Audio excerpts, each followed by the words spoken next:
هذه المدينة العريقة التي اشتهرت بتاريخها، بثقافتها، بأصالتها، بقيمها. دعوة سوس لا ترد أبدا مهما كانت الظروف. في كل زيارة لي إلى سوس أشعر بفرحة كبيرة.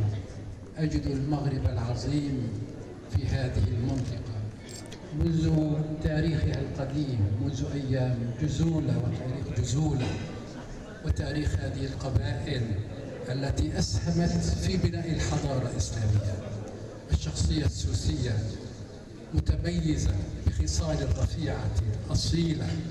أبناء سوس تراث كبير.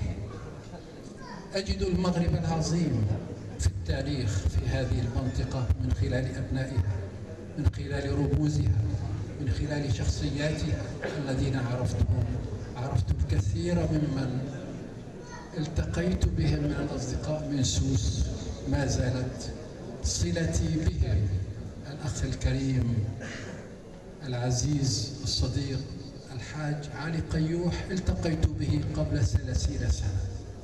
أمر جلالة الملك الحسن الثاني رحمه الله أن تعقد أكاديمية المملكة المغربية في سوس. حضرنا إلى أكادير. أقام الحاج علي حفلة لأعضاء الأكاديمية. التقيت به مرة واحدة منذ 30 سنة. هذا اللقاء القصير لم أنسه أبدا ولم ينسه أبدا. ما زلت أذكر هذا اللقاء في بيته العامر، وترك في نفسي انطباعا أصيلا عن هذه الشخصية التي تملك الكثير من الخصائص السوسية الأصيلة.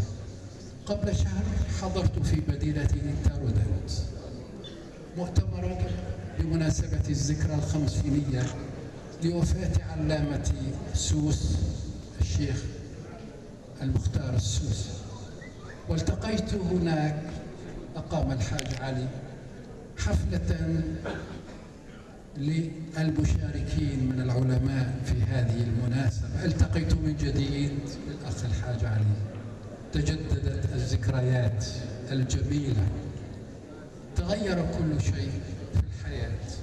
شيء واحد لم يتغير، هي هذه الصداقة، هذه الدافئة الحميمية التي وجدتها في الأخ الحاج علي قيوح، الأب الروحي لهذه المنطقة. الفلاحة تراث عظيم، تراث عظيم وثقافة. الفلاحة ليست مجرد عمل عادي. الفلاحة هي ارتباط بالأرض، ارتباط مقدس، هو حب بين الإنسان الفلاح والأرض.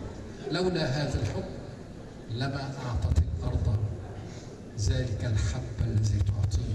لا بد للفلاح من أن يحب الأرض لكي تعطيه الأرض. الفلاحة شيء مقدس لأنك تعتمد على الله تعالى فيما تفعل. ابن خلدون قال الفلاحة هي الشيء الوحيد الذي يضيف ثروة جديدة. الثروة ليست ما تعطيه الأرض، ولكن ما يعطيه الإنسان. الإنسان الأصيل دائما الفلاحة هي ثقافة في عملها، في إخلاصها. تحتاج إلى الرجل الذي يحبها، يحب الأرض ويرتبط بالأرض.